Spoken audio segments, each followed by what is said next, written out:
그 수능 국어에 제일 궁금하신 게 되게 좀 많으실 텐데 이제 고2 올라가고 고3 올라가고 하는 자녀를 두셨으니까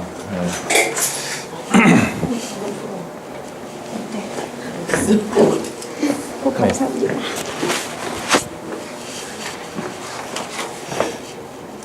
이 국어 수능에 1등급 맞는 게 사실은 쉬운 일이 아닙니다. 그래서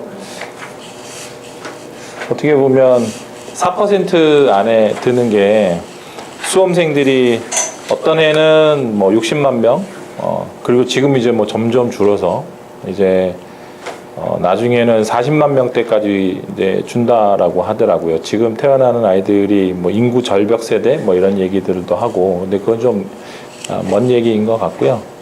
우선은 4% 안에 들기 위해서 뭐 노력하는 학생들도 있고, 아니면은 자기가 원하는 학과에 아니면 입시 전형에 따라서 2등급까지 11%까지를 목표로 하는 학생들도 있고 합니다. 요번에 수능이 처음에는 어려웠다는 이야기가 나오고, 그리고 예상 등급 컷들을 무슨 이제 뭐 메가나 이런 데서 발표를 하면서 92점 정도로 처음에는 잡았었어요. 근데 저희가 그 당일날 이제 고1, 고2 학생들을 수능 시험지가 이제 공개되고 나서 학원에 불러서 그 1, 2학년 학생들을 대상으로 시험을 쳤습니다. 똑같은 시험지로. 저희 학원에서 고1 학생 중에 제일 잘 본 학생은 92점 나왔어요. 네, 그리고 고2 학생 중에는 1등급 넘긴 애도 있습니다. 그러니까 1등급 안에 든 애도 있다는 말씀이시죠. 근데 그래서 그날 제가 든 생각은 예상 등급 컷이 좀 낮지 않나, 너무. 고1 학생들이 물론 이제 못 본 학생은 이제 의욕만 가지고 본 학생은 20점대도 있었어요. 걔는 풀다가 포기 이렇게 손 들고 나간 친구도 있었지만, 고1 학생 중에 그 92점 받았던 친구는 일단 기본적으로 시간을 모자라지 않게 다 풀었어요. 그리고 그 고2에 1등급 안 했던 친구도 마찬가지고, 남다른 특별한 능력이 있는 학생이라고 볼 수도 있지만, 기본적으로 이제 고2 학생의 경우에는 수능에 맞게 공부를 잘 해왔던 거죠. 지금 뭐 고3하고 고2하고 사실은 어느 정도 수준에 도달하게 되면 실력 차이라는 게 거의 없습니다. 근데 고1 학생은 좀 의외이기는 했었고요. 좀 더 차분히 말씀을 드리면, 일단은 학생들 유형이 이제 자녀분들이 어떤 유형에 속하는지를 한번 생각을 해 주십시오. 1등급을 유지하는 학생들이 있어요. 근데 1등급이라고 다 같은 1등급이 아닙니다. 그러니까 시험이 쉬우면 1등급에 들었다가 시험이 어려우면 2등급으로 내려갔다가 이런 학생들이 있는데, 사실은 간단하게 산술적으로만 생각하면 시험이 쉽든 어렵든 간에 등급이라고 하는 건 퍼센트로 결정이 되는 거니까 점수가 아니고, 그래서 퍼센트 안에 들면 등급은 똑같이 유지해야 되는데 막상 그렇지 않은 친구들, 그러니까 시험의 난이도에 따라서 성적이 좌우되는 친구들은 어느 등급에나 다 있습니다. 그런 경우에는 학생 스스로가 제일 불안해하죠. 나한테 뭔가 부족한 게 있다. 근데 그거를 본인도 알지만 이제 학원의 선생님들하고 아주 친하지 않으면 잘 얘기를 안 해요. 특히 이제 1등급이 되는 친구들의 경우에는 자기가 불안한 부분은 부모님들한테 얘기를 하면 좋은데, 이제 저희가 상담 전화를 드리면 어머님들께 상담 전화를 드리면서 이제 성적 이야기를 하면, 어머님 얘는 이제 뭘 어려워하나요? 학원에 처음 보내시는 어머님들에게. 그러게, 근데 저 학원 얘기를 안 하네요. 이렇게. 대부분의 학생들이 어머님하고 아버님하고 이제 성적이나 앞으로의 진로나 이런 공부에 대한 속 깊은 이야기를 잘 안 하죠. 근데 학원에서도 또 보면 학원 선생님들하고도 그렇게 대화를 나누기까지는 꽤 많은 시간이 걸리는 게 사실입니다. 그 다음에 2등급 턱걸이형의 경우에 1등급 벽을 못 넘는다. 만약에 지금 여기에 해당이 되면 우리 아이를 조금만 더 푸시를 하면 1등급이 되지 않을까. 근데 이게 사실 정말 어렵습니다. 차라리 3등급에서 2등급으로 올라가거나 4에서 3으로 올라가는 것보다, 물론 그것도 쉬운 일은 아니지만 2등급에서 1등급 올라가는 건 정말 힘든 일이거든요. 그 다음에 이제 대부분의 국어 학원에 오는 친구들이 3, 4등급 맴돌이 형들입니다. 여기 분포한 학생들이 저희 학원에는 제일 많아요. 여기. 국어학원, 전문학원을 찾는 친구들의 경우는 일단 욕심이 좀 있거든요. 그래서 이런 친구들의 경우에는 잘 보면 3, 못 봐도 4 이렇게 되는데 3, 4등급 사이에 퍼센트가 굉장히 크거든요. 그래서 이 안에 들어가는 친구들은 저는 3등급인데 못 볼 땐 4등급이기도 해요 라고 하지만 사실은 성적상으로 보면 굉장히 갭이 큰 겁니다. 완전히 널뛰기가 되는 거죠. 그 다음에 이제 5등급 이하의 경우에 국어 성적에 별로 관심이 없는, 그냥 이제 등 떠밀려서 오는, 그리고 기분파, 컨디션에 따라서 막 들쑥날쑥하는 친구들이 있고요. 그 다음에 이제 국어 점수 안 나오는 친구들 고민 보면 정말 열심히 하는데 성적이 안 나오는. 근데 학교 다니실 때도 아마 이런 친구들 보셨을 겁니다. 우리 반에 누구는 쉬는 시간에 화장실도 안 가고 앉아서 그 다음에 점심 먹고도 운동장에 정말 흙 한 번 안 밟는 친구인데 맨날 문제집을 보고 있는데 성적은 잘 안 나오는 친구들이 있죠. 이제 그 다음에 이 고민 꽤 많습니다. 늘 시간이 모자란다라는 친구들. 시간이 모자란다라는 고민은 이 학생들 사실은 고1 때부터 했었습니다. 근데 고1은 모의고사가 1년에 3번이죠. 처음 3월달은 뭐 잘 모르고 그냥 못 모르고 봤고요. 그 다음에 9월달 모의고사는 모의고사라는 게 있었구나라는 기억이 이제 다시 날 만큼 텀이 굉장히 깁니다. 6개월 후에 보니까. 그리고 9월 모의고사에 시간이 모자랐네. 나 그러면 국어학원을 다녀봐야 되나? 그 다음에 국어 공부를 내가 따로 해봐야 되나 하다가 있죠. 그러고 나서 11월 모의고사를 보면 맞아, 내가 시간이 모자랐었어. 그리고 그런 사고의 과정을 2학년이 되면 다시 합니다. 그러니까 실제로 학생들이 제 생각에는 모의고사를 꾸준히 한 달에 한 번씩은 봐야 됩니다. 그래야 자기 점검이 되고요. 그 다음에 그거에 맞춰서 시간을 줄이기 위한 전략을 학원의 선생님이나 학교의 선생님하고 상의를 해서 자기가 이제 계획을 세워야 합니다. 근데 학생들은 1년에 3번 보기 때문에 그냥 까먹고 다음에 잘 보면 되지 뭐.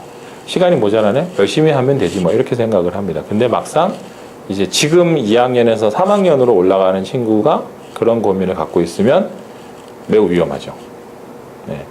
왜 그렇게 되느냐면 이미 학생은 문제를 푸는 자기만의 요령 같은 것들을 갖게 됐습니다. 쉽게 말하면 나쁜 습관이 된 거죠. 그걸 뜯어 고쳐서 그 학생이 시간도 줄여야 하고 그 다음에 문제도 아주 효율적으로 잘 풀게 만들려면 굉장히 어렵습니다. 차라리 고1 때 이제 막 고1 올라가거나 아니면 고1에서 고2 올라갈 때 이런 학생들을 교정하는 게 더 쉽고요. 그 다음에 고3 학생들 중에 이제 EBS 연계되는 문학 작품도 나는 정리 다 했고 그 다음에 문법 이론도 다 암기했는데 왜 점수가 안 나올까요? 그리고 내신 잘하는데 수능은 자신이 없다라는 이런 친구들은 상대적으로 좀 줄었습니다. 내신은 잘하는데 수능은 자신이 없다라는 친구들. 왜냐하면 최근에 학교 내신이 수능하고 성격이 거의 비슷해져서 수능 공부가 곧 내신 공부고 내신 공부가 곧 수능 공부 형태가 됩니다. 그리고 1등급 한 학생들의 경우에는 이제 어떤 이야기를 하느냐. 요약 정리 연습, 비문학의 경우에는 이 요약 정리 연습이라고 하는 게 어떤 거냐면 글을 읽으면 짧은 한 문단의 내용이 뭔지 그런 것들을 이제 요약을 해 나가는 거죠. 그리고 제가 고3 비문학 수업을 담당하고 있는데 학생들의 독해력을 이제 향상시키고 그 다음에 비문학에 적응하기 위한 훈련은 반복하는 게 적은 양으로 반복하는 게 좋습니다. 그러니까 하루에 몰아서 하는 공부는 어느 과목이나 다 이제 별 효과가 없죠. 근데 비문학의 경우는 특히 더 심해서 제가 학생들에게 권하는 방법은 하루에 2지문이나 3지문. 근데 2지문이나 3지문 정도면 고3 학생들한테는 20분 안쪽입니다. 그럼 이제 어떤 다른 공부를 하다가 약간 이제 좀 질릴 때, 그리고 집중력이 떨어질 때, 그럼 학생들이 이제 굉장히 스마트한 친구들은 자기만의 공부 방법이 있어요. 독서실에서 내가 수학을 얼마 공부하다가 집중력이 떨어지기 시작한다. 그러면 이제 물 한 잔 마시고 커피 한 잔 마시고 들어와서 다른 공부를 짚는데 그때 중간에 비문학이나 문학이나 두 지문이나 세 지문 정도를 빨리 이제 그러니까 순간 집중력을 확 발휘해서 빨리 해보는 거죠. 이제 그렇게 해서 학생들한테 이제 제가 권하는 방법은 일주일이 7일인데 7일 내내 공부하는 거는 효과가 없고요. 3일 하고 하루 쉬고 이틀 하고 하루 쉬고. 그래서 3일 하고 하루 쉬고 이틀 하고 하루 쉬고 학원 나오면 그렇게 해서 학생들은 계속 반복적으로 훈련을 하게 돼서 비문학 독해에 있어서만큼은 자기 요령이 몸에 있게 됩니다. 어머님들 하시는 일들이 있으실 텐데 자기한테 특화되어 있는 전문화되어 있는 어떤 일들은 다른 뭔가를 하면서도 할 수도 있죠. 저도 가령 이제 수업 시간에 학생들하고 이야기를 하면서 수업 내용을 판서를 합니다. 근데 입으로 나가는 말하고 칠판에 적는 글하고 다릅니다. 애들이 가끔 우와 어떻게 그게 돼요? 근데 저도 모르게 되거든요. 그러니까 설명을 하면서 적는데 적는 내용은 다른 내용이 나가는 거죠. 그러니까 가끔 저도 이런 거 내가 어떻게 되지? 근데 너무 익숙하기 때문에 그런 거거든요. 근데 비문학 독해의 경우에 학생들한테 그냥 지문을 주면 그 지문 내용을 어떻게 보면 약간 기계적일 수도 있는데 문제 확인을 해서 자기가 가지고 있는 이제 노하우로 문제 확인을 해서 이거 어떻게 읽어야겠구나. 그래서 지문을 보고 자기가 생각했던 독해의 여러 가지 방법들이 있겠죠. A, B, C, D 가령 5개 정도가 있자면 그 중에 요 지문은 D의 방법으로 읽어야겠어. 독해를 하고 문제를 푸는 게 아주 체화되어 있는 학생들의 경우에는 시간을 확 줄일 수 있습니다. 그런 학생들은. 그리고 그게 이렇게 매일 지속적으로 요약 정리하는 훈련으로 가능하다라는 거죠. 그 다음에 이제 문법. 이제 문법의 경우에는 문제를 푸는데 개념 이해에 초점을 맞춰야 됩니다. 문법이라고 하는 게 굉장히 어려운 것 같지만 사실은 고1 때 1년 동안 배운 문법이 2학년 때는 좀 더 심화되고 3학년 때는 실전 훈련으로 갑니다. 1학년 때 배운 문법 범위가 다예요. 그 이상 나오지 않습니다. 그러니까 문학이나 비문학은 범위가 없지만 문법만큼은 범위가 있거든요. 그래서 개념 이해를 잘하면 그리고 적용하는 훈련. 그러니까 문법의 개념에 대해서 단답형으로 질문을 던지면 돌발 퀴즈로 질문 던지면 금방금방 답하는 학생들이 있는데 그걸 가지고 문제에 적용해서 풀라고 하면 못 푸는 친구들이 있어요. 그 두 가지가 가장 문법에서는 핵심이고요. 그 다음에 문학, 작품 분석 연습. 그러니까 예전에 저도 학력고사 세대입니다. 예전에는 학력고사에 나올 만한 작품들이 한정돼 있었거든요. 그래서 그런 후보의 작품들을 달달달달 외우면 실제로 대비가 가능했습니다. 근데 지금은 고1, 2, 3 교과서에 있는 문학 작품에다가 EBS 교재에 있는 작품들까지 하면 올해 기준으로 980여 개의 작품 정도 됩니다. 근데 막상 수능 시험에는 그럼 그게 다 연계돼서 나왔느냐? 연계된 작품은 2개밖에 없었어요. 나머지는 다 교과서 밖, EBS 교재 밖에서 나왔거든요. 그럼 학생들은 이제 이렇게 반문을 합니다. 고3 올라온 학생. 그럼 EBS 교재 왜 하나요? 라고. 두 가지 때문에 합니다. 첫 번째는 고3 내신에 반영이 됩니다. EBS 연계 교재가 국어의 경우에 4권인데 사실상은 6권이나 마찬가지입니다. 4권 중에 마지막에 나오는 책이 두께가 이렇거든요. 그래서 그 6권에 해당하는 분량만큼이 고등학교 3학년, 고등학교 3학년 중간 기말고사, 그 다음에 2학기 중간고사까지 반영이 됩니다. 그래서 학생들 울며 겨자 먹기를 해야 되는 거고요. 그 다음에 그래도 시중에 나온 교재 중에서 기출문제를 제외하고 나면 EBS 교재만큼 훌륭한 연습용이 없는 거죠. 학생들이 연습해 볼 수 있는. 근데 그 연습을 달달달 외운 작품 혹은 내가 모르는 작품을 다시 외운다라고 하는 걸로 활용하면 안 되고요. 작품 분석 연습을 위한 이제 교재로 활용하면 좋다라는 말씀입니다. 자, 그리고 오답 정리. 저희가 지금 예비고일 받은 학생들한테 오답 정리를 시킵니다. 예전에는 학생들한테 이제 자율에 맡겨서 해라 했는데 안 하더라고요. 고3 지금 그래서 아예 학생들 강제적으로 시킵니다. 오답 정리하는 걸. 3학년 때 되면 이제 9월 모의평가 보고 나면 학생들이 약간 풀어집니다. 9월 모의평가 끝나고 나면 학생들한테 이제 수능이라고 하는 게 정말 코앞이다라는 생각이 들고 2달 정도도 안 남죠. 그러면 학생들은 이제 뭘 해야 되지? 예. 시중에 나와 있는 뭐 문제집 다 풀어봤습니다. EBS 교재 다 봤고 기출문제도 다 풀었고 나한테 부족한 부분이 뭔지는 알겠지만 그 부분을 채워나가기에는 2달이라는 기간은 너무 짧고 그래서 독서실에서 애들이 공부하면 처음에는 이제 수학하다가 내가 지금 수학할 때가 아닌데 영어 잠깐만 국어 이렇게 그래서 한 과목을 30분을 못 잡고 있어요. 어떤 애들은 계속 불안감은 해소되지 않고 이거 잠깐 했다가 저거 잠깐 하고 이런 식으로. 근데 그때 활용할 수 있는 가장 좋은 교재가 오답 정리입니다. 그러니까 고3 때만이라도 모의고사 보는 것, 모의고사 그 다음에 문제집이든 사설 모의고사든 오답 정리를 해보면 성적에 따라서 물론 다를 수 있지만 오답 정리한 문제가 100개가 안 될 겁니다. 100개에서 150개 정도? 많은 학생들의 경우에. 그러면 이 세상에 딱 하나밖에 없는 나만을 위한 맞춤 교재인 거죠. 내가 뭘 틀렸는지. 이제 특히 이 오답 교재, 오답 정리를 하면 어디에 훌륭하게 활용할 수 있느냐? 문법의 경우에. 그러니까 문법은 어떤 개념을 모르고 있는지가 오답 정리로 굉장히 명확하게 드러나고요. 그 다음에, 죄송합니다. 문학의 경우에는 문제 유형에 따라서 반복적으로 틀리는 문제들이 있습니다. 그리고 비문학의 경우에는 독해의 오류를 찾아낼 수 있죠. 이게 마지막 학생들한테는 파이널 교재로는 이만한 게 없습니다. 근데 이거 잘하는 친구들은 나중에 그걸 가지고 공부를 하더라고요.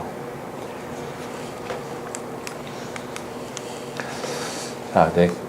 수능이라고 하는 게 수능 출제 원리를 알면 학생들한테 많이 도움이 되고요. 수능 강의를 하는 모든 이제 선생님들의 경우에 수능 출제 원리를 자기 과목에 꿰고 있습니다. 그래서 출제 원리에 따라서 설명을 기본적으로 하죠. 그 다음에 학생들한테 이제 독해력이나 사고력, 암기나 배경 지식은 별 소용이 없습니다. 이번에 수능 시험 국어 어려웠다고 무슨 뭐 한국은행의 환율 담당하는 전문가가 문제를 풀었는데 6문제 2개를 틀렸다고 하더라.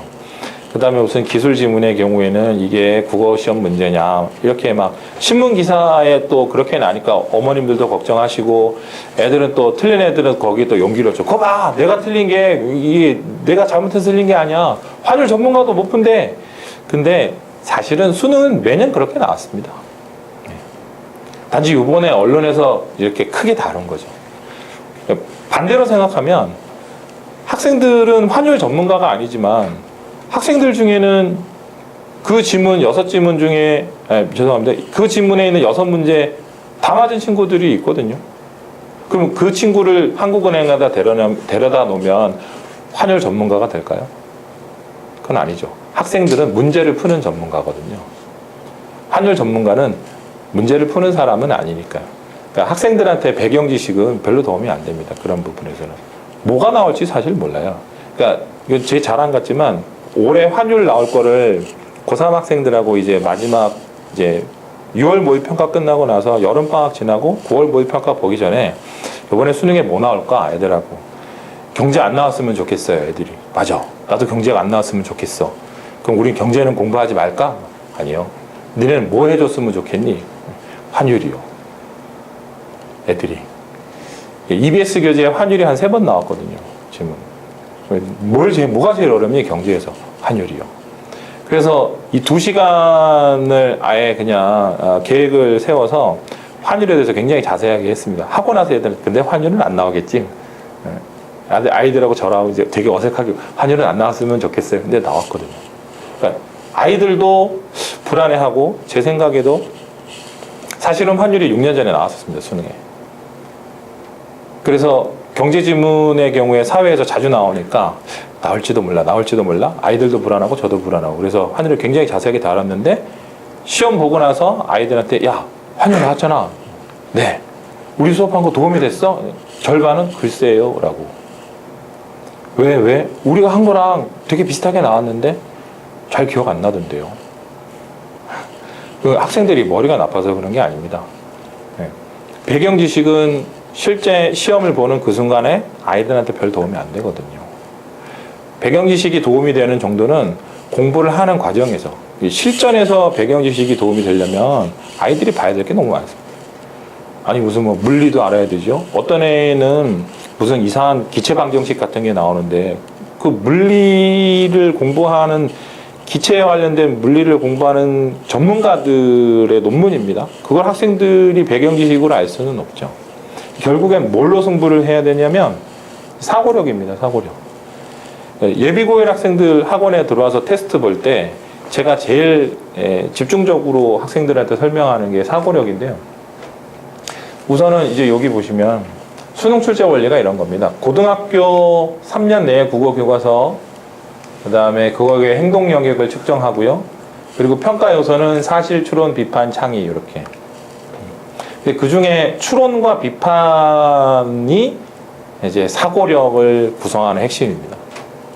그리고 이건 이 성적이 좋은 친구들은 제가 어머님하고 같이 상담하러 오면 아이한테 너 엄마한테 감사해야 된다라고 얘기를 합니다. 이건 타고난다고 하더라고요. 추론과 비판의 경우에는 우리가 흔히 저도 아이가 있습니다. 이제 초등학교 들어가는데 걱정이 태산입니다. 저희 집사람이랑 가끔 보면 천재인데 그저께는 제가 산수 문제를 내줬거든요. 더하기 빼기. 그거 하면 TV 보게. 예전에는 한글 쓰기를 시켰는데 한글 쓰기를 다 하면 TV 보여줄게 만화 이렇게 몇 번 하더니 저희 아이가 TV를 끊었어요. 한글 쓰기가 싫어서. 그래서 바꿨습니다. 산수 문제로. 그 산수 문제를 더하기 빼기를 하는데 저희 와이프가 옆에서 20이 넘어가는 거 하지 마. 답이 20이 넘어가는 건 안 돼. 왜? 손가락으로 하기 너무 힘들어서. 근데 어느 날 보니까 갑자기 빨라지더라고요. 이게 숫자 밑에다가 점을 찍더라고요. 그래서 7이면 점을 7개 찍고 그 다음에 8이면 8개를 찍더니 그걸 다 이렇게 더하더라고요. 하나, 둘, 셋, 넷, 일곱, 여덟, 아홉, 15 이렇게 쓰더라고요. 저희 집사람은 저랑 놀래서 천재인데, 근데 그렇게 천재인데라고 생각하면서 이제 제가 집사람한테 되게 고맙더라고요. 머리는 엄마 따라간다고 하던데요. 그런가요? 추론과 비판과 관련된 사고력은 특히 이제 어머니 따라간다고. 그래서 어머니랑 같이 상담 온 학생이 이쪽 성적이 좋으면 아이한테 너 엄마한테 고맙다고 해야 돼. 근데 이게 그렇다고 그러면 개선이 안 되느냐? 그건 아닙니다. 조금 시간이 더디죠. 근데 한 번 뚫리면 그 다음부터는 정말 일사천리가 됩니다.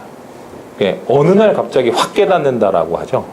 아이들의 추론과 비판이 사고력의 핵심이고, 그리고 그게 어느 정도 수준에 도달하게 되면 그 이후에 학생들의 성적은 거의 안 떨어집니다. 아까 제가 처음에 소개해드린 화면에서 1등급인데 불안한 친구들 있죠. 그 친구들은 특정한 과목이 약하지 않습니다. 문법이 약한 것도 아니고 비문학이 약한 것도 아니고 문학에서 약점이 있는 것도 아닙니다. 그 친구들의 진짜 약점은 사고력의 수준이 살짝 부족한 거죠. 그래서 이쪽으로 강한 문제가 나오면 등급이 떨어집니다. 근데 그 훈련의 마지막 훈련의 정점을 찍는 단계가 사고력 완성하는 거더라고요. 이게 되는 친구들은 정말 속도가 이렇게 막 문제 저보다 더 빨리 풉니다. 훨씬 더. 제가 수능 강의 내년이면 제가 19년 차인데요. 저보다 훨씬 더 빨리 풉니다. 정말 아까 제가 왜 환율 전문가 얘기하면서 문제풀이 전문가라고 했잖아요. 고3 학생들이 진짜 문제풀이의 전문가입니다. 사실 제가 더 느려야 되는 게 맞죠. 운동선수의 코치하고 운동선수하고 시합을 하면 운동선수가 이기지 코치가 이기지는 않잖아요. 그죠? 수능 출제 원리는 방금 말씀드린 거고요. 그 다음에 이제 아까 궁금해 하셨던 왜 94점인가? 1등급 컷이. 제 생각에는 그 1등급 컷이 94점이 된 이유가 문학에 있다라고 봅니다. 비문학도 어려웠고 문법도 어려웠습니다. 근데 문학이 너무 쉬웠거든요. 그래서 일단은 그 등급 컷은 어머님들께 나와 있는 자료에 있고요. 간단하게 말씀드리면 독서가 이제 비문학인데요. 이 독서 부분은 아까도 말씀드렸지만 배경 지식이 아니고요. 훈련이 중요하고 그 다음에 사고력을 가지고 문제를 풀어야 되는데 간단하게 그 얘기 말씀드렸던 그 사회 경제 지문 길이가 다른 지문보다 한 1.5배 정도로 길었고요. 그 다음에 문제는 6문제. 근데 이거를 학생들이 이렇게 길어진 지문을 접하게 된 게 작년부터입니다. 그러니까 예전에는 이렇게까지 길지는 않았어요. 그러니까 2,300자를 넘어가고 문제가 6문제쯤 되면 학생들은 글을 읽어도 글을 다 읽은 후에 첫 번째 문제를 풀 때 글의 앞부분에 대한 세부 정보는 기억이 없어요. 그러니까 사람의 장기 기억 전환은 3분 정도라고 하더라고요. 제가 어머님들 앞에서 이렇게 오늘 설명회를 하고 잠깐 나갔다가 누군가가 들어와서 앞에 있던 선생님, 앞에 설명하신 선생님이 타일을 무슨 색깔을 메고 계셨나요? 라고 물어보면 기억하시는 분들도 있지만 글쎄요가 대부분이고요. 하지만 전체적인 인상은 어떤가요? 라고 여쭤보면 대부분은 머리 크고 뚱뚱하던데요. 이렇게. 전체적인 인상은 강하게 남습니다. 하지만 세부적인 것들은 사라지죠. 그리고 강렬한 인상은 훨씬 더 과장돼서 기억에 남습니다. 근데 2,300자짜리 지문은 학생들이 아무리 빨리 읽어도 지문을 빨리 읽어도 5분이 넘습니다. 그러면 앞에 두 문단은 이미 세부 정보의 기억이 없죠. 그러면 학생들한테 독해 요령이 그때 필요한 거거든요. 아까 말씀드린 A, B, C, D, E 5개의 독해 요령이 있다. 지문이 길어? 문제가 많네? 그러면 학생들은 문제부터 확인을 해서 어떤 정보를 중심으로 읽어야 되는지를 미리 파악을 해보자. 그리고 어떻게 읽어야 되는지 이미 자기한테 익숙한 요령으로 읽게 되는 거죠. 근데 그게 안 되는 친구들은 버벅대기 시작을 하죠. 문제를 읽고 난 후에, 지문을 읽고 난 후에 문제를 풀면서 무슨 그런 친구들이 이제 뭘 하냐면 한겨울에 시험을 보는데도 시험지를 가지고 부채질을 하기 시작합니다. 펄럭펄럭. 문제 보고 앞으로 돌아가고, 문제 보고 앞으로 돌아가고. 그러면 이제 옆에 있는 친구는 그것 때문에 짜증나. 쟤는 왜 자꾸 펄럭거려 신경 쓰이게. 근데 자기도 이제 그거 하고 있어요. 똑같이. 그런 친구들은 대부분 나중에 가면 시간이 모자랍니다. 익숙하지 않기 때문에. 그러니까 독서에는 이제 그런 요령이 필요하고요. 그 다음 이제 문학의 경우. 문학 지금 보시면 아시겠지만 고전소설 4문제, 현대시 복합, 그 다음에 고전시가 현대소설 해서 문제가 지금 보시면 대략 15문제 나왔는데요. 지문수는 많은데 평이함, 난이도가. 그래서 올해 수능 이제 가장 어려웠던 문제들 리스트업을 해보면 1부터 10까지의 문학이 딱 하나 들어갔어요. 문학이 쉬워서 커트라인이 좀 올라갔습니다. 그 다음에 이제 문법. 문법에서 가장 핵심은 여기죠. 중세국어와 현대국어 비교. 이미 학생들도 그리고 현장에서 강의하는 선생님들도 어느 정도는 예상을 했습니다. 작년에도 이런 문제 유형이 나왔고요. 평가원 모의시험에서도 이런 유형이 나왔고요. 중세국어와 현대국어를 비교하면서 학생들이 현대국어, 중세국어를 따로따로 공부를 하고 학교에서도 따로따로 시험을 내거든요. 근데 모의고사에서는 그 두 개를 합쳐버렸어요. 그리고 수능에서도 실제 작년에도 그렇게 나왔고 올해도 그렇게 나왔고. 그래서 이 문제가 조금 이따 설명드리겠지만 등급을 가르는 문제가 됐습니다. 하지만 문법이 제일 중요한 건 이제 기본적인 문법 지식. 요게 제일 중요하다는 거죠.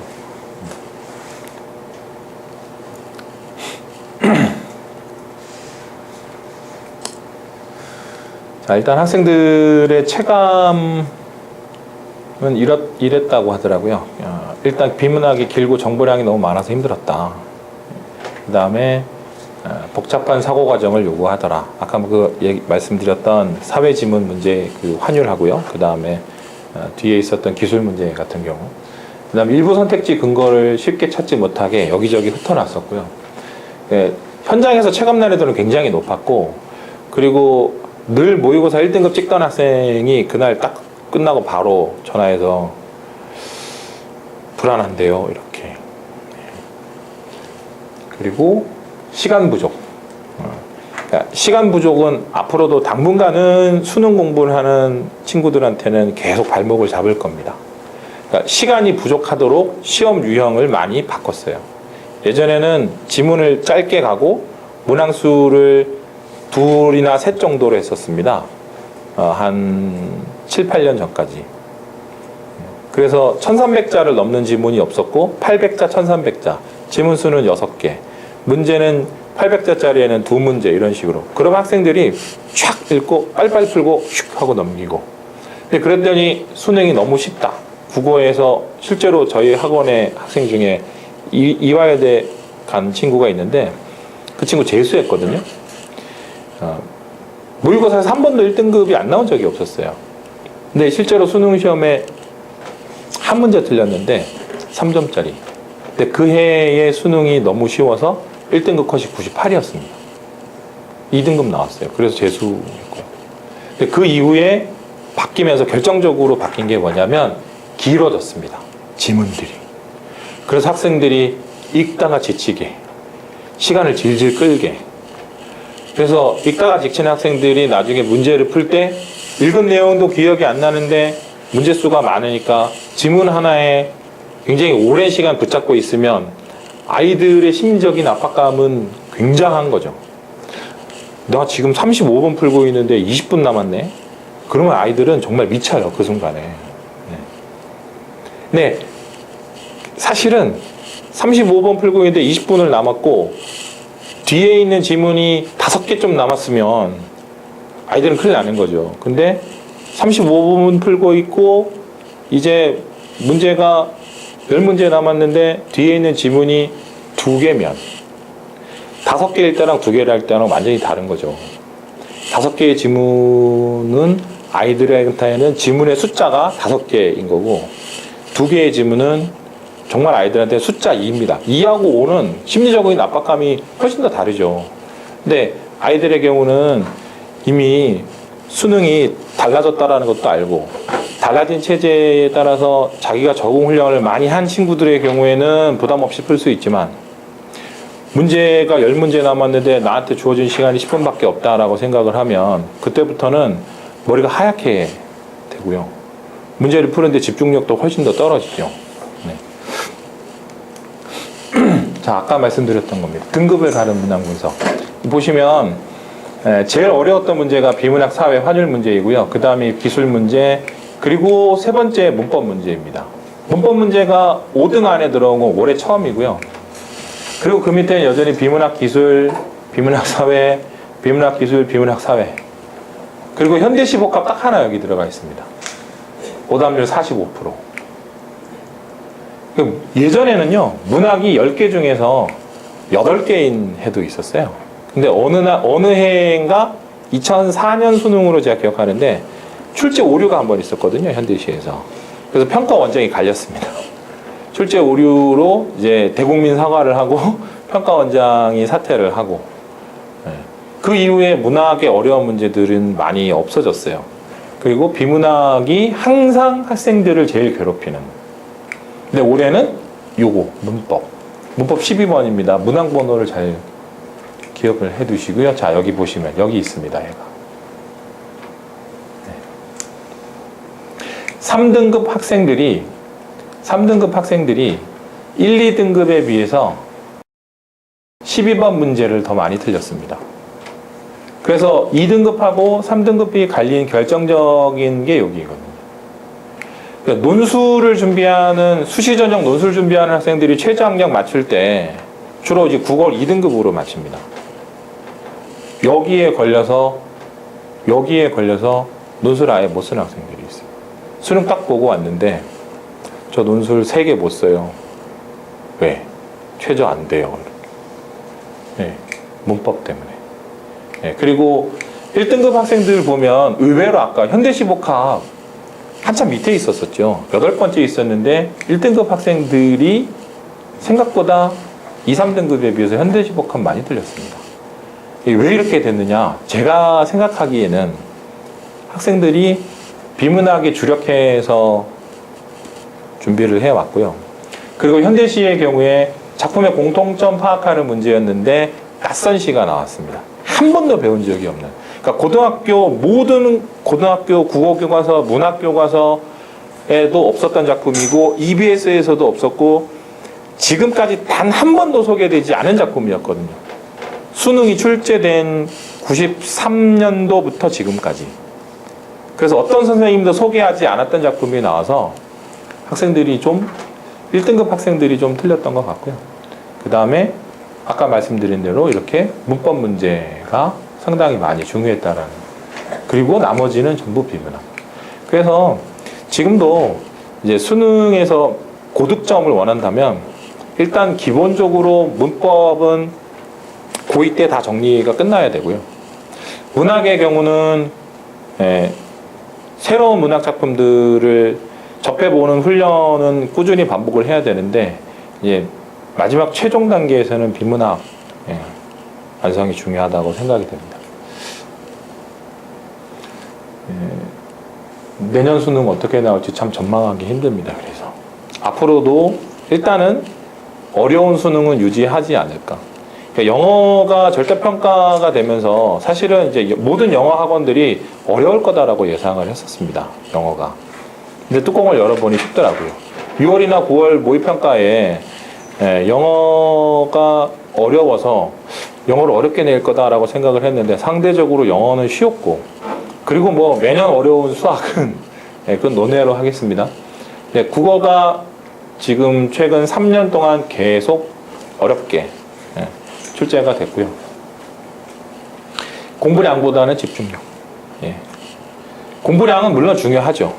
근데 예전에는 대학 가려면 뭐 서울 안에 인서울 하려면 하루에 4시간 자야지 5시간 자면 떨어진다. 뭐 4강 오락 뭐 이런 말이 있었고요. 근데 그 공부량이 머리가 멍한 피곤한 상태에서 계속 공부를 하는 것보다는 차라리 머리가 맑은 상태에서 집중해서 짧은 시간 안에 끝내는 게 물론 이제 전략적인 접근도 필요합니다. 탐구 영역의 경우에는 여름방학까지 정리를 하면 좋죠. 탐구 영역을 2학년 때 계속 이렇게 붙들고 있는 것보다는 탐구 영역은 고3 때 가서 확 한 번에 정리하면 학생들의 경우 대부분 고득점이 되고요.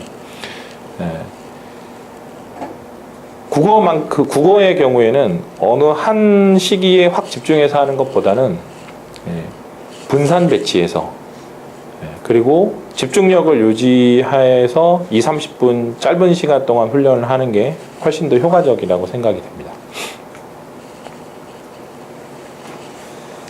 비문학의 경우는 아까도 말씀드린 대로 사고력이라든가 그리고 여기 명백한 근거 찾는 훈련이라고 하는 게 뭐냐면요. 학생들이 답 찾아놓고 나중에 내가 이거 답을 제대로 찾았나에 불안해합니다. 왜냐하면 자신이 없는 거죠. 근데 이 명백한 근거를 찾는 훈련이 여기에 있는 사고력하고도 직결이 됩니다. 그러니까 근거가 명확한지 아닌지를 스스로 판단할 수 있어야 되는데 그 판단 능력이 사고력을 바탕으로 합니다. 그리고 뭐 문제에서 요구하는 내용을 지문에서 찾는 능력 같은 것들은 반복 훈련을 통해서 기르게 되는 거겠고요. 문법의 경우에 이게 핵심인 것 같습니다. 고전 문법. 그러니까 예전에는 고전 문법이 15번이나 16번에 딱 한 문제였었는데 이제 올해는 고전 문법이 현대 문법이랑 같이 비교돼서 나오면서 출제에 영향을 미친 고전 문법이 사실은 두문항 반이 됐습니다. 그래서 고전 문법이 굉장히 중요하게 됐고요. 그리고 적용하기 위해서 문제를 많이 풀어보는 훈련. 근데 이거는 고3 때 많이 할 수밖에 없거든요. 그래서 고전 문법을 꼼꼼히 정리해 두는 건 학교에서 2학년 때 합니다. 2학년 내신에 한 학기가 여기에 다. 작년 올해 수능에 고전 문법이 계속 중요하게 다루어져서 지금 2학년 학생들이 학교에서 고전 문법을 엄청나게 독하게 합니다. 제가 여기 근처에 청담고등학교 고전 문법 학교 프린트를 보고 깜짝 놀랐습니다. 대학원 전공자들이 보는 내용을 선생님이 의욕적으로, 근데 너무 과하신 것 같고요, 그 선생님은. 일단 기본적인 의미나 개념은 명확하게 알아둬야 되고 적용을 잘 해야 되는 거죠. 그리고 문학의 경우는 아까 설명을 드렸고, 어휘가 생각보다 학생들 어휘가 좀 부족합니다. 그래서 저희 학원에서는 어휘를 매주 테스트를 보고요. 한자 성어라든가 이런 것들은 수능에서 매년 나온다라는 것도 참고해 두시면 좋겠습니다. 한자 성어 문제는 빠진 적이 2005년에 한 번밖에 없었거든요.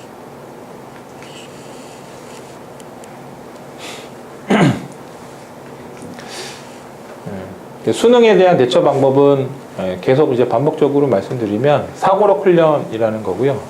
어머님들 시간이 없으실 텐데 빨리빨리 진행하겠습니다. 일단 기본적으로 학생들이 불안하지 않으려면 자신감을 키우기 위해서 고3 때 수능 전까지는 출제 경향에 따라서 대비를 해야 되고요. 그 다음에 평가원에서 출제하는 문제들이 분명히 성격이 다릅니다. 학생들이 공부하는 어떤 문제나 모의고사들, 이 모의고사가 좋대더라, 이 변형 문제가 좋대더라. 그런데 그래도 평가원에서 나온 모의고사하고 수능 기출 문제가 최고죠. 그 이상이 없습니다. 저희도 이렇게 모의고사 문제랑 비교를 해보면 문제의 수준이 다릅니다. 이렇게 내기 위해서 이런 고민을 했겠구나라고 하는 게 확실히 느껴질 정도로. 그 다음에 고난도 심화 문제 같은 경우는 수능에서 다루었던 아주 어려운 문제들, 그리고 변형 문제나 이제 마지막 파이널 모의고사로 아주 잘 나오는 문제들이 가끔 있어요. 이제 그런 것들은 학생들이 수능 직전에 다루면 좋겠고요. 그 다음에 비문학 개념이에는 이거는 아까도 말씀드린 대로 평소에 꾸준히 해야 됩니다. 그리고 이제 모의고사를 통해서 취약점 체크를 하고 이 취약점 체크는 오답 노트로 연결이 돼야죠.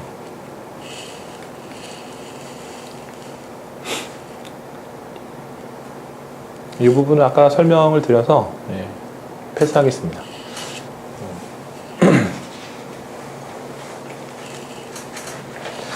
EBS 연계율, 이게 EBS 연계율이 매년 이제 언론에서 발표되는 것, 언론은 그냥 EBS에서 발표되는 보도 자료를 그냥 인용해서 얘기를 합니다. 70% 정도 됐다, 70% 선에서 그 이상이다 이렇게 얘기를 하는데 사실 현장에서는 그거는 별로 인정하지 않습니다. 일단 독서 비문학의 경우에는 연계라고 말하기 어려운 수준이거든요. 근데 그래서 EBS 교재는 그럼 안 해야 되느냐? 그건 아니고 연습 교재로.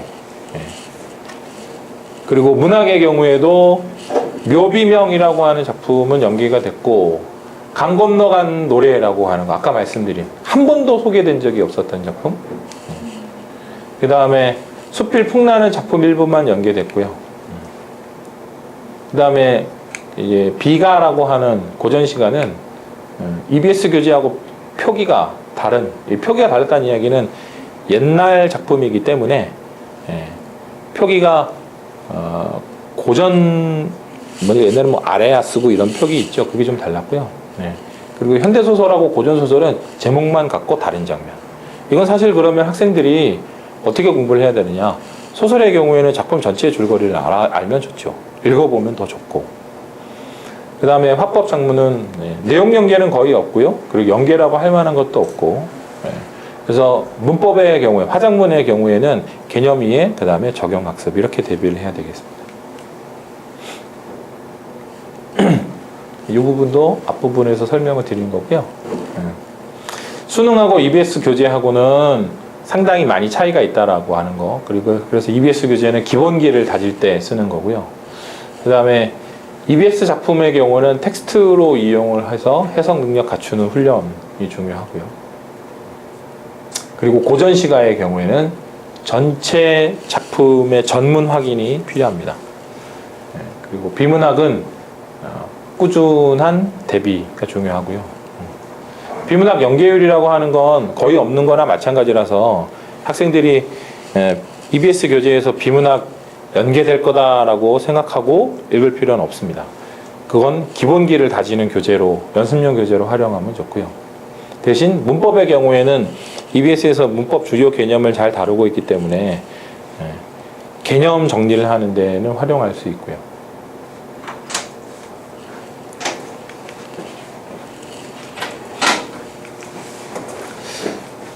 일단 기본적으로는 사고력 훈련이 가장 베이스이고요. 그 다음에 개념을 이해하는 것, 그리고 기본기, 독해력, 해석력을 다지는 연습용 교재로 EBS 교재를 활용을 하고, 그리고 기출 모의고사. 학원에서 저희 이제 모의고사를 매주 학생들한테 기출 모의고사를 줍니다. 사설 모의고사 형태. 그리고 분석지를 주는데 활용을 잘하는 학생들은 자기가 뭐가 모자라는지를 금방 파악을 해요. 근데 어떤 학생들은 그냥 전날 막 찍어서 내는 친구들도 있고요. 근데 이걸 모의고사를 잘 활용하다 보면 학생들이 이제 자기가 문제를 푸는 스킬이 늘어갑니다. 그래서 정말 이게 발전이 눈에 띄게 발전되는 학생들이 있어요. 근데 그런 친구들은 문제에서 묻는 말만 보면 문제 유형이 뭐다라는 걸 금방 이해하는 친구들이 생기더라고요. 그렇게 되고 선택지들이 익숙해지게 되면 문제를 보고 거꾸로 질문에 뭐가 나왔을지를 추리하는 친구들이 있어요. 문제를 보면 이거 지문 종류는 뭐고요. 그 다음에 뭐에 대해서 묻는 건데 아마 화제들이 이거일 거예요 라고 미리 학생들이 추리를 합니다. 문학작품의 경우에도 문제에 묻는 말과 선택지들을 보면 이건 시의 화자의 상황이 어떤 상황인데 거기서 주제는 이런 거일 수 있어요 라고 미리 추리가 가능하죠. 이 정도 스킬이 쌓인 학생들의 경우면 일단 기본적으로 문학이나 비문학에 있어서는 남들보다 점수가 안정적으로 나오고요. 취약점을 보완하는 훈련 문제라고 하는 건 이제 저희가 마지막에 고3 학생들의 경우에는 9월 모의평가가 끝나고 나면 전체적으로 문학의 경우에는 모든 작품들을 다시 다 반복 요약을 합니다. 그러면서 취약점을 보완할 수 있는 훈련 문제들을 제공을 하고요. 그게 끝나고 나면 이제 마지막 파이널을 4주에서 5주 정도 하게 되는데 그때 수능 리허설인 거죠. 속도 훈련. 굉장히 다그치고 학생들이 정말 싫어합니다. 스톱워치 가지고 와서 자 비문학 지문 줄 테니까 덮어놔. 그리고 이제 푼다. 딱 이제 시간 재면 다 푼 사람 손들어 이렇게 하거든요. 제일 학생들이 싫어합니다. 비교되니까. 네. 그러면 이제 1등급 가능하다는 말씀이죠.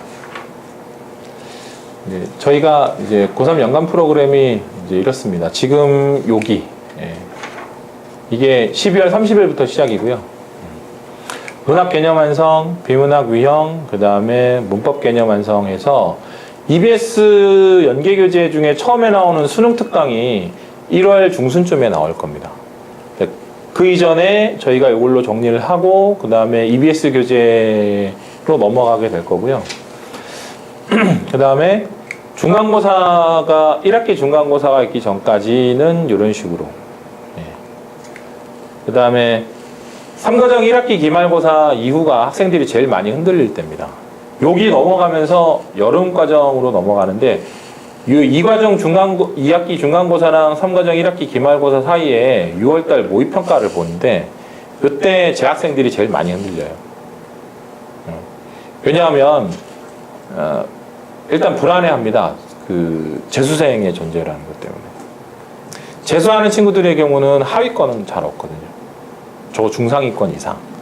근데 아까 그거 말씀하신 재수생이 더 유리한 것 아니냐. 이번에 만점자는 15명인가 그런데 재학생이 8명인가 그렇다고 하더라고요. 네. 수능이 재수생들한테 유리하다라고 하는 건 거의 이제 정설처럼 굳어지긴 한 거였는데 예전에 정시 모집의 인원이 더 많았을 때는 그랬습니다. 지금은 정시 모집 인원이 23% 정도 되고요. 수시가 훨씬 더 많죠. 수시 모집의 경우에는 어떻게 보면 정시보다는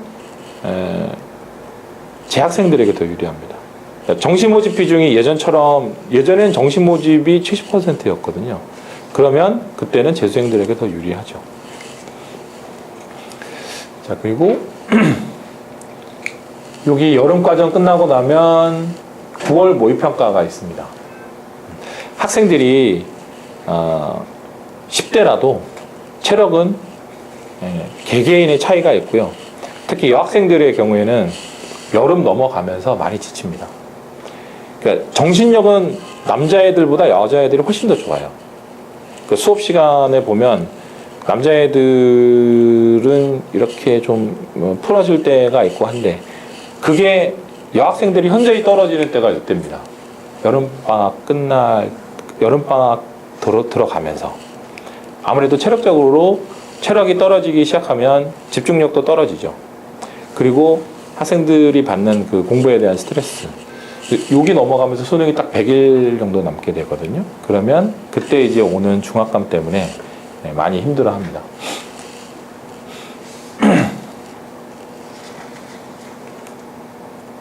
저희가 매주 모의고사를 보고 나면 학생들한테 분석지를 나눠주고요. 그리고 5주 동안에 모의고사 성적이 누적돼서 나갈 겁니다. 그러면 변화하는 부분도 확인을 하실 수 있고요. 학생들 모의고사 안 풀면 강의실에 안 들여보냅니다. 그리고 어머님들께 결석 지각하게 되면 곧바로 연락이 가고요. 그 다음에 모의고사나 과제 점수는 문자 메시지로 보내드리고, 그 다음에 클리닉 프로그램이 있는데 저희가 이 클리닉 프로그램은 사실 무료 진행이 아니라서 어머님들께 말씀드리기는 좀 부담스러운 부분이 있습니다. 근데 어느 한 부분이 집중적으로 약한 친구들, 가령 미술하는 친구인데 2등급이 목표다. 근데 지금 3등급이다. 그런 친구들은 모의고사를 5주 정도치를 분석을 해보면 어느 부분이 약한지가 보이고요. 극약 처방, 죄송합니다. 표현이 좀 과했는데 아주 효과적인 처방이 있을 수 있습니다. 예를 들면 문법 2문제 더 맞기. 2문제 더 맞으면 등급 하나 올라가거든요. 그런 친구들은 비문학이나 문학적으로 개념 이해를 처음부터 다시 해서 계속 밀어붙일 필요가 없습니다. 근데 그 전에 철저한 분석이 선행이 돼야죠. 얘는 문법이 지속적으로 약하더라. 남들은 안 틀리는 화법이나 작문에서 한 문제씩 틀리더라. 그럼 그것만 보완하면 됩니다. 그 친구는. 다른 데도 더 쏟을 필요는 없는 거죠. 근데 그럴 때 클리닉 활용을 하는 거고요. 적중 사례는 아까 말씀드린 그 환율 문제이고요. 그 다음에 비문학의 경우에 이게 이제 뭐 부호화, 허프만 부호화라고 하는 개념이 나왔는데 저희 학원 교재, 파이널 교재에서 나왔었던 거고요. 그 다음에 문법의 14번 문제 같은 경우 나왔었던 거고요. 그 다음에 국어 13번, 아까 등급 갈랐던 문제인데 이것도 저희 학원의 파이널 교재에 있었습니다. 그리고 문학의 경우 고전 시가에 나왔던 이정환의 비가 역시 학원 파이널 교재에 있었고요. 그리고 김광규의 묘비명이라고 하는 아까 20번 문제 혹시 기억나시나요? 1등급 학생들이 많이 들렸었던 그 문제에 대한 정답이었는데 이게 같은 저희 학원 교재 내에 있었습니다. 제가 설명드릴 부분은 여기까지입니다. 혹시 뭐 궁금하신 점 나중에 또 따로 개인적으로 뵙게 되면 그때 또 말씀드리겠습니다. 감사합니다.